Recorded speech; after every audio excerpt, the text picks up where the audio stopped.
país, querido director de honor, don Nicolás de Saavedra. Hoy tenemos la oportunidad de repasar algunos aspectos de la vida, extraordinaria vida de Winston Churchill, por la generosidad y el conocimiento de don Miguel Cabrera Pérez Camacho, que va a hablar de muchos aspectos de la vida de Churchill. Como dice el historiador británico David Carradine, Churchill fue una personalidad que vivió la mayor parte de su vida fuera de su propia época. Churchill fue hijo de la última parte de la era victoriana, cuando el sistema parlamentario británico parecía sentado y seguro, no sin críticas algunas del propio Churchill, cuando la monarquía era el modo convencional en el cual la mayoría de las naciones organizaban sus constituciones y estructuras sociales, cuando cualquier aspirante a político necesitaba aprender el oficio de hablar en público y el arte de la oratoria de estadista. Este fue el mundo en el que Churchill creció, y mientras más se desvanecía la distancia, más atractivo retrospectivamente se convertía.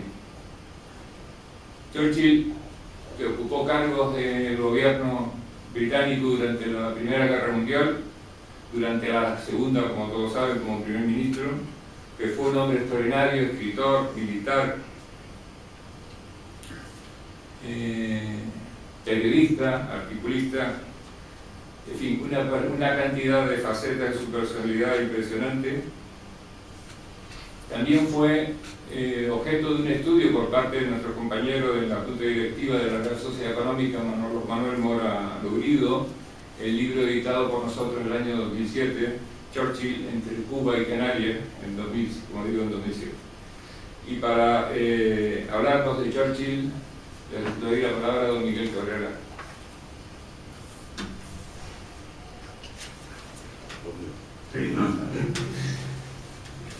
Señores y señores, queridos amigos, antes que nada quiero agradecer a esta ilustre casa, la Real Sociedad Económica de Amigos del País de Gran Canaria, que me haya invitado a estar con ustedes y compartir un buen rato dedicado a una de las figuras más apasionantes que ha dado la historia. Pero yo, antes de entrar ya en lo que es la charla, la conferencia, quisiera sincerarme con la audiencia. Vamos a ver. Yo quiero decirles que yo soy un admirador a muerte de la figura de Winston Churchill. Yo soy un conocedor empedernido desde los 15 años y he leído todo lo que ha caído en mi mano, en español por supuesto, y algo incluso en inglés. He estado donde nació varias veces, he estado en su tumba, he estado en todas y cada una de sus casas, principalmente en Chadwell. He estado varias veces. Es decir, si tuviéramos que recurrir a los calificativos de nuestros hijos, yo tendría que decir que soy un friki de Churchill. Bien, pero ustedes tienen en Gran Canaria algo o alguien mucho más importante en relación con la figura de Churchill. Me estoy refiriendo a Manuel Mora Lourido. Manuel no es un conocedor como yo de la figura de Churchill, es mucho más, es un investigador, es un historiador de la figura de Churchill. Es el autor de un libro de necesaria lectura para conocer muchos aspectos y muchas facetas de la figura de Winston Churchill. Y como esto es así, yo quiero que empecemos, antes de yo hablar, antes de iniciar la conferencia, dándole un aplauso a Manuel por la calidad de su libro y por el reconocimiento.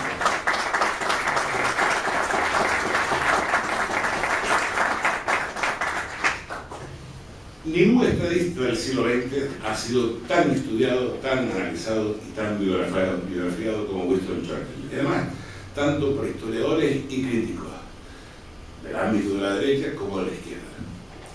Y a pesar de las distintas perspectivas ideológicas, la conclusión expresa o encubierta siempre es la misma. Nos encontramos ante un líder colosal, ante un gigante de la política y del parlamentarismo. Winston Leonard Spencer Churchill nace el 30 de noviembre del año 1874 en el hermosísimo Palacio de Blenheim, que era la residencia familiar de los Marlborough, familia a la que pertenecía.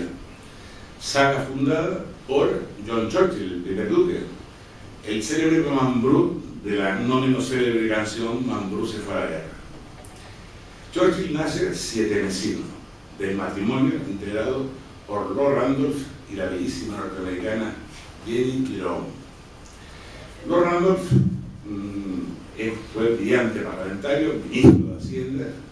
Lo que ocurre es que con las ocupaciones en Londres, que estaba permanentemente allí, y además con su temprana muerte a la edad de 46 años, puede decirse, Winston tenía 21 años cuando murió su padre, puede decirse que el contacto que tuvo con su hijo fue muy escaso. De su madre, de Lady Randolph, el mismo Churchill lo que escribe es que la quería muchísimo, pero de lejos, y que les sentía algo especial cuando la veía tan joven, tan hermosa y tan fascinante. Al enviudar, Lady Randolph se casó 2 veces más y tuvo una vida sentimental muy intensa y variada. Pero la persona más importante en la infancia y en la juventud de Churchill no fueron ni su padre ni su madre.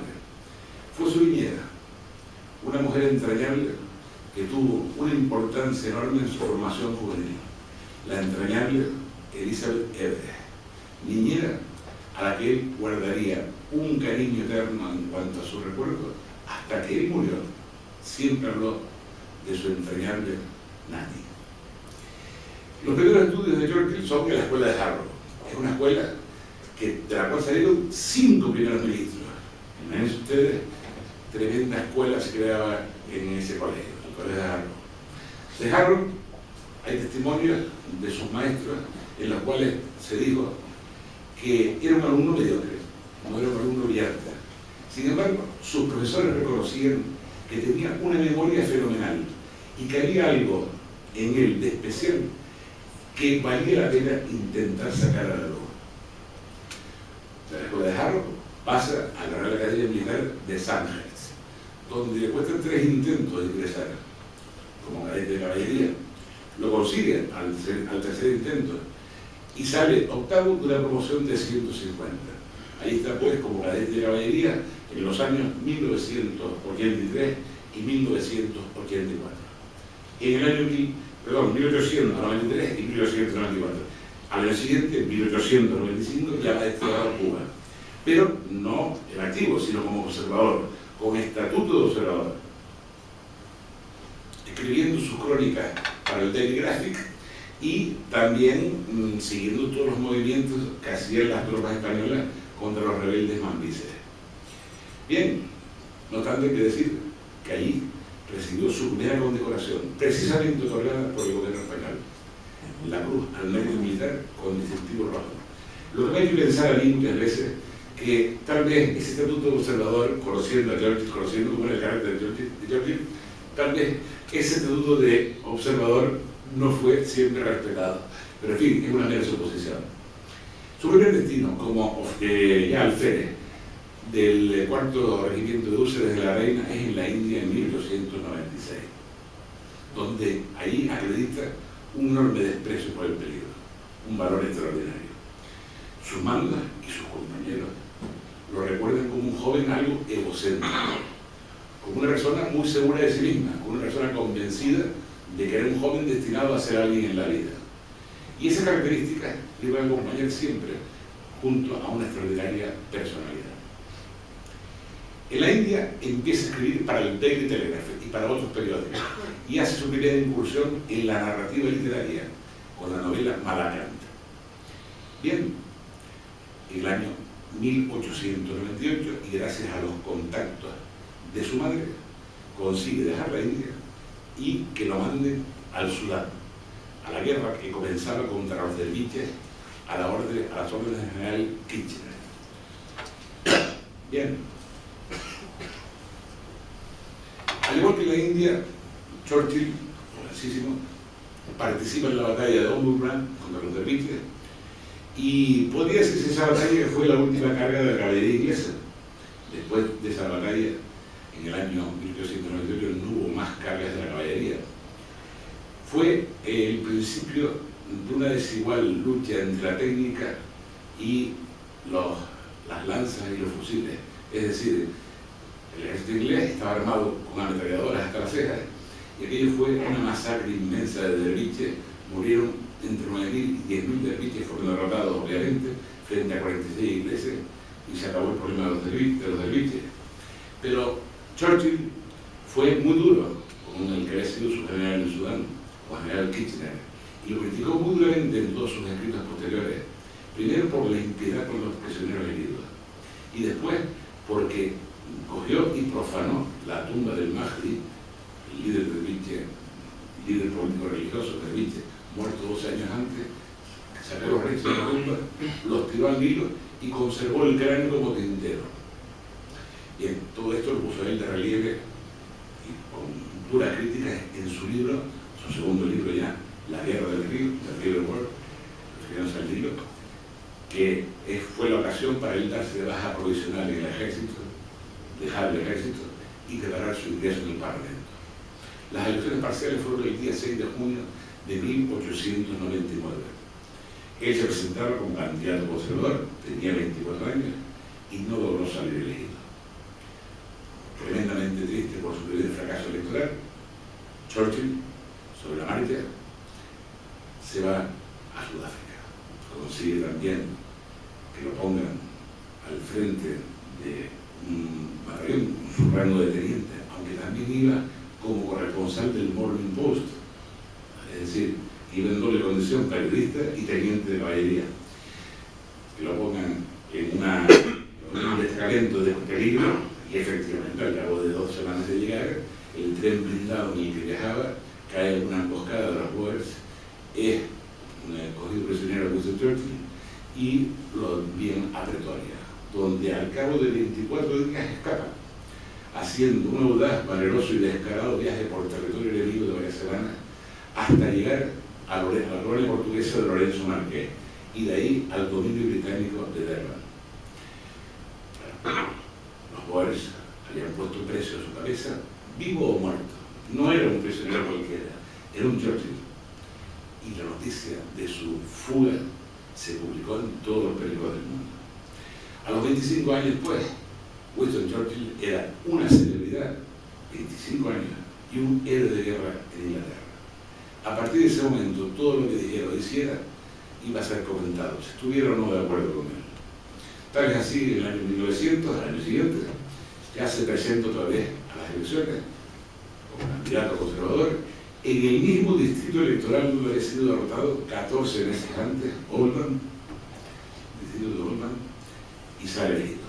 Entra en el Parlamento, en la Cámara de los Comunes, con 26 años. Eso quiere decir que aquella Cámara de los Comunes era el mejor club de Londres. Y ya no abandonaría los comunes, salvo un periodo de 2 años, durante 64 años. 64 años parlamentarios. Impresionante, realmente. En primeros tiempos, él se dedica a vivir de sus artículos periodísticos, de sus libros, de las conferencias que pronunciaba por toda Inglaterra y por Estados Unidos. Ahí sumaba una pequeña renta familiar, porque en aquellos tiempos el cargo de parlamentario no era retribuido, y así fue tirando para adelante. Hasta que en el año 1904 cambia de partido. En el año 1904 el Partido Conservador adopta una línea completamente proteccionista y arancelaria. Y Churchill se despega de esa línea y se acredita como el más eficaz defensor de las teorías económicas librecambistas y se incorpora al Partido Liberal. Y ese mismo año, 1904, ocurre algo que casi hace que Churchill deje el Parlamento. En 1904 estamos un día hablando en la Cámara, exponiendo una teoría, y cuando llevaba hablando 45 minutos, sufre amnesia total transitoria. Se olvida de todo lo que estaba diciendo, enmudece, se sienta en su escaño y se tapa la cara con las manos y piensa en irse de los comunes. Afortunadamente no lo hizo. Al año siguiente, 1905, ya es nombrado subsecretario para las colonias del nuevo gobierno liberal. 1905. El año más importante, sin duda, de esa edad joven es 1908, En 1908 ocurren dos cosas extraordinarias para él. Primero, con 33 años se convierte en el miembro más joven del gobierno de Su Majestad Eduardo VII. 33 años, ministro de Comercio. Pero ese mismo año conoce a Clementine Haussier, la que iba a ser su esposa. Conoce y se casa con ella, ¿se entiende? La que iba a ser su esposa, su crítica y su consejera toda la vida. Bien, y llegamos a 1911. En 1910 pasa de Comercio al Ministerio del Interior. Lo hace muy bien, tan bien como lo hizo en Comercio. Pero él, sin embargo, pasados los años, siempre recordaría que el cargo político que tuvo en su vida, que más desagradable le fue precisamente el Ministerio del Interior. Con la represión de las huelgas, las medidas duras, etcétera, que eran muy malos. Siempre lo recordaba en su memoria, ¿no? Bueno, pues llega el año 1911, como les decía, y se produce una cosa simpática.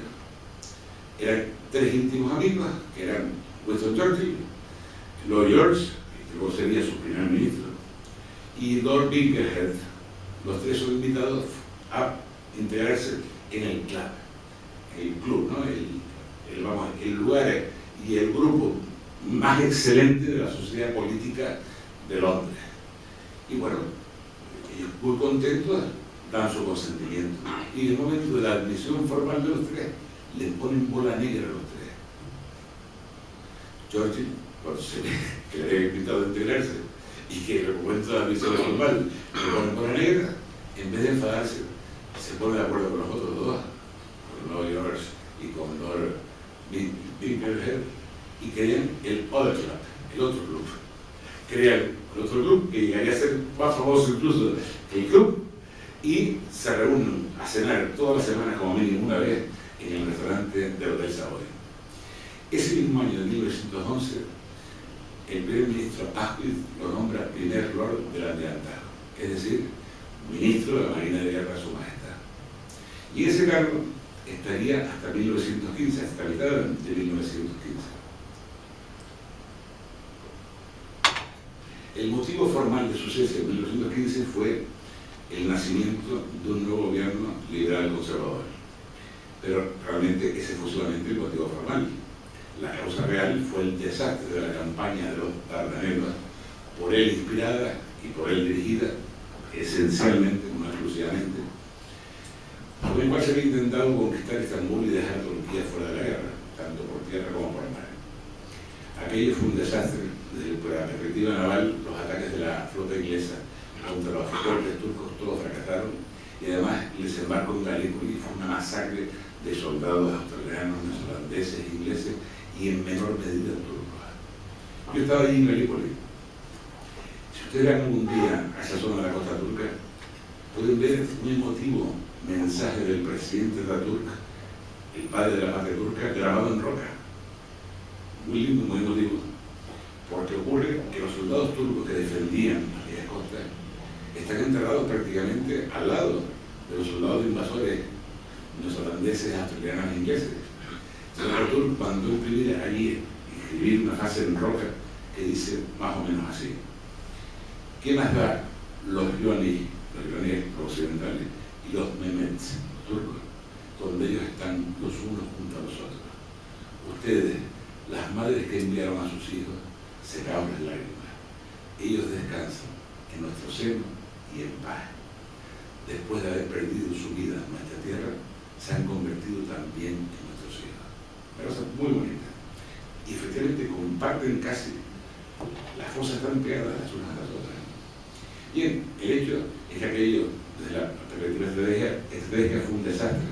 Y aunque la idea fue de Churchill, todo el Consejo de Guerra apadrinó la campaña de los Dardanelos, y sin embargo la prensa solamente se fijó en un responsable, el primer Lord del Adelantado, y eso acabó provocando su cese en el cargo. Y desde luego el prestigio nacional de Winston Churchill quedó totalmente tocado después de la campaña de los Dardanelos. Tal es así que él, al ser ya cesado del gobierno, se reengancha en el ejército otra vez, en el frente europeo, con el grado de comandante, y ahí está durante 6 meses. Podría hablarse de que esa fue la primera travesía del desierto de Churchill, sí, pero una travesía muy pequeña. En el año 17, su amigo, su compañero Lloyd George lo llama al gobierno otra vez. Primero como ministro de Armamento, después ministro de la Guerra, ministro del Aire y en el año 1921 ministro para las colonias. Sirvió 46 años consecutivos a Lloyd George. Y podría decirse de esa década, de la década que empieza en 1920 hasta 1929, que su comienzo fue una furibunda campaña antibolchevique por parte de Churchill, en ayuda de los rusos blancos contra los soviets, por un lado, y también, simultáneamente a esta campaña, una colaboración tremenda de Churchill en la pacificación y en el nacimiento de la República de Irlanda. Tal es así que el líder nacionalista irlandés Michael Collins, antes de morir, le mandó un mensaje a Churchill, que fue así: decirle a Winston que nunca hubiésemos podido hacer nada sin él. También en esa época consolida una gran amistad personal con el coronel T.H. Lawrence, el famoso Lawrence de Arabia, que moriría muy poco después además. Y en esa época, 1922, compra su querida casa de campo de Chadwell Manor, a 30 kilómetros de Londres, en el condado de Kent. Llegamos al año 1924, y en 1924 se produce el alejamiento de Churchill del Partido Liberal. ¿Por qué? Porque el Partido Laborista había pactado con el Partido Liberal y él consideraba que el Partido Liberal nunca tenía que haber pactado con quien se consideraba entonces que era semi-marxista. Se aleja del Partido Liberal, retorna al Partido Conservador, que no abandonaría ya nunca más en su vida, en el año 1924, y es tan bien recibido por los conservadores otra vez, que ese mismo año el primer ministro Stanley Baldwin lo nombra ministro de Hacienda, ¿no? Canciller del exterior. Ahí estaría 4 años. 4 años. Y ya llega la década 1929 a 1939. Es la década en la que Churchill no estaría en el gobierno, en ningún gobierno. Seguiría en su escaño, escribiendo libros, haciendo unas ocurrencias formidables como hizo toda su vida, pintando al óleo, explorando la pintura al óleo, sobre todo en los prados y colinas de Chadwell, casa en la que se gastó un montón de dinero en arreglos y en mejoras, hasta el punto de que tuvo que ponerla en 2 ocasiones en venta. Por fortuna para la familia Churchill nunca la vendió. Ya después de la guerra, un grupo de amigos la compraría, la entregaría la propiedad a un trust del Estado inglés con reserva de usufructo vitalicio en favor de Winston Churchill. Pero en fin, 2 veces la puso en venta por la escasez de dinero. Y es obvio que en los años 30, en 1930, empieza su gran travesía del desierto. Y empieza simplemente esa gran travesía del desierto porque él añoraba tremendamente la época en la que estaba en el gobierno y el poder ejecutivo. Él era un gran parlamentario, pero echaba mucho de menos el estar en el gobierno. De tal manera que todos aquellos años para él fueron duros. Periodista, articulista, en fin, una cantidad de facetas de su personalidad impresionante. También fue objeto de un estudio por parte de nuestro compañero de la Junta Directiva de la Real Sociedad Económica, Manuel Mora Lugrido, el libro editado por nosotros en el año 2007, Churchill entre Cuba y Canarias, en 2007. Y para hablarnos de Churchill, les doy la palabra a don Miguel Correa.